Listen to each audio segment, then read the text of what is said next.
नमस्कार दोस्तों, जोहार। आप लोगों का फिर से एक बार बहुत बहुत स्वागत है हमारे यूट्यूब चैनल में। आज हम लोग जेक बोर्ड 12वीं क्लास की इकोनॉमिक्स से एक पाठ पढ़ने जा रहे हैं। मुद्रा का उद्गम किस प्रकार से हुआ। यह परीक्षा के लिए बहुत ही महत्वपूर्ण है, इम्पोर्टेंट क्वेश्चन है। यह तीनों संकाय के लिए आर्ट्स, साइंस और कॉमर्स के लिए उपयोगी है। तो चलिए दोस्तों, ज़्यादा देर नहीं करते हुए आगे बढ़ते हैं। इससे पहले आप हमारे चैनल को लाइक कर दीजिए, सब्सक्राइब कर दीजिए और दोस्तों के बीच शेयर कर दीजिए ताकि नया नया वीडियो आप लोगों के लिए हम बना सकें। तो दोस्तों, बात है कि मुद्रा की खोज कैसे हुआ। तो बताते चले दोस्तों, मुद्रा की खोज किसी विशेष व्यक्ति तथा विशेष समाज में नहीं की गई। इसका उद्गम धीरे धीरे सभ्यता के विकास के साथ स्वयं ही होता गया। मुद्रा के विकास दोस्तों कई अवस्था में हुआ। तो सबसे पहले जो अवस्था था मुद्रा का, वह एक नंबर पर था पशु मुद्रा। पशु मुद्रा क्या होता था दोस्तों? प्राचीन कृषि प्रधान समुदायों में घरेलू पशु को मुद्रा के रूप में प्रयोग में लाए जाते थे। उस समय साधारणतः गाय को विनिमय का यंत्र स्वीकार किया जाता था, यानी प्रत्येक लेन देन में मुख्यतः गाय का ही प्रयोग होता था। प्राचीन भारत में अथर्ववेद के अनुसार भी गाय को गोधन के रूप में स्वीकार किया जाता था। साधारणतः लड़की का शादी में भी गाय दान किया जाता था। ब्राह्मणों को भी पूजा पाठ के बाद गाय दान किया जाता था। इसके बाद समय बढ़ता गया दोस्तों। उसके बाद आया वस्तु मुद्रा। वस्तु मुद्रा क्या होता है दोस्तों, इसको जानते हैं। प्राचीन कृषि प्रधान देशों में वस्तुएं मुद्रा के रूप में स्वीकार की जाती थी। वस्तुओं में दोस्तों मुख्यतः गेहूँ, चमड़ा, पीतल, भेड़, दास तथा अन्य वस्तुओं को मुद्रा के रूप में लेन देन किया जाता था। इसके बाद दोस्तों जैसे जैसे सभ्यता का और आगे विकास होता गया, धीरे धीरे मुद्रा का रूप में भी परिवर्तन होता गया। इसके बाद धातु का जब खोज हुआ तो धातु को मुद्रा के रूप में स्वीकार किया गया, जिसको हम लोग बोलते हैं धातु मुद्रा। और धातु मुद्रा क्या दोस्तों, उसको जानते हैं। समाज के विकास से, देहाती जीवन से व्यावसायिक जीवन के विकास के साथ साथ मुद्रा के संगठन में पशु और वस्तुओं का स्थान धातु ने ले लिया। धातुओं में मुख्यतः उस समय सोना, चांदी मुख्य धातुएं थे, जिसका मुद्रा के रूप में प्रयोग किया जाने लगा था। इससे सिक्का प्रणाली का विकास हुआ, जो बहुत ही समय तक लोकप्रिय रहा। राजाओं के समय भी मोहरे जो बनाए जाते थे वो सोने के होते थे।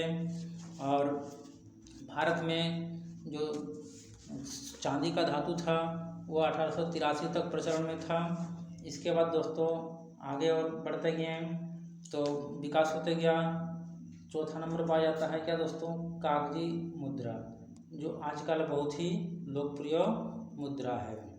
यह 17वीं शताब्दी में कागजी मुद्रा का विकास हुआ तथा यह बहुत लोकप्रिय मुद्रा का आकार बन गई। धातु मुद्रा का स्थान परिवर्तनशील मुद्रा ने ले लिया, जिससे कागजी मुद्रा को धातु में बदला जा सकता था। किंतु अब यह परिवर्तनशील वैध पत्र के रूप में भी विकास हुआ। इसका नियंत्रण देश के केंद्रीय बैंक द्वारा किया जाता है। प्रत्येक देश का अपना एक केंद्रीय बैंक होता है दोस्तों। जैसे भारत का केंद्रीय bank reserve bank of India है, यहीं से इसका नियंत्रण होता है, निर्गमन होता है। आगे दोस्तों आते हैं मुद्रा का नया रूप, जो बैंक मुद्रा और शाक मुद्रा कहलाते हैं। अब जानते हैं दोस्तों बैंक मुद्रा या शाक मुद्रा क्या होता है। बैंक मुद्रा अथवा शाक मुद्रा जो होता है दोस्तों, विकास बैंक संस्थाओं के विकास तथा विकास के साथ हुआ। इसका मुख्य यंत्र होता है चेक, मांग ड्राफ्ट, इलेक्ट्रॉनिक हस्तांतरण। इसके द्वारा दोस्तों व्यापार किया जाता है। यह मुद्रा के सभी कार्य को तीव्रता और सुविधाजनक ढंग से पूर्ण करती है। तकनीकी दृष्टि से इसको निकट मुद्रा भी कहा जाता है। चेक दोस्तों व्यापार के लिए बहुत ही प्रयोग में लाया जाता है। चेक से बड़े बड़े भुगतान आज भी स्वीकार किए जाते हैं। इसके बाद दोस्तों आते हैं मुद्रा का विकास में जो छठा रूप था वह है निकट मुद्रा। निकट मुद्रा क्या होता है दोस्तों, इसको जानते हैं। निकट मुद्रा कुछ और संपत्तियां भी है जो वास्तव में मुद्रा नहीं होती है, किंतु इसे मुद्रा के रूप में स्वीकार कर लिया जाता है। इन संपत्तियों को निकट मुद्रा कहा जाता है। इसका उदाहरण है दोस्तों बैंक मुद्रा, कोष बिल, विनिमय बांड्स, सरकारी प्रतिभूतियाँ। इस मुद्रा में कम तरलता होती है। कम तरलता का अर्थ क्या होता है?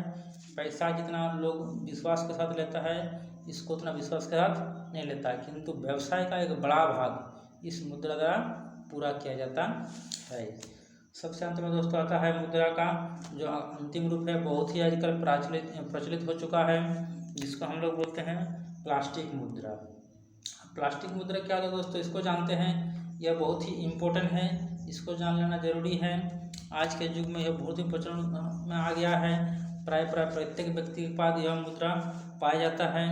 इसमें डेबिट कार्ड, क्रेडिट कार्ड इत्यादि द्वारा बैंक से मुद्रा निकाली जाती है। इससे मुद्रा को जेबों में लेकर नहीं जाना पड़ता है। खाली आपके पास डेबिट कार्ड या क्रेडिट कार्ड होंगे, उससे आप भुगतान कर सकते हैं, भुगतान प्राप्त कर सकते हैं, कहीं पर शॉपिंग कर सकते हैं।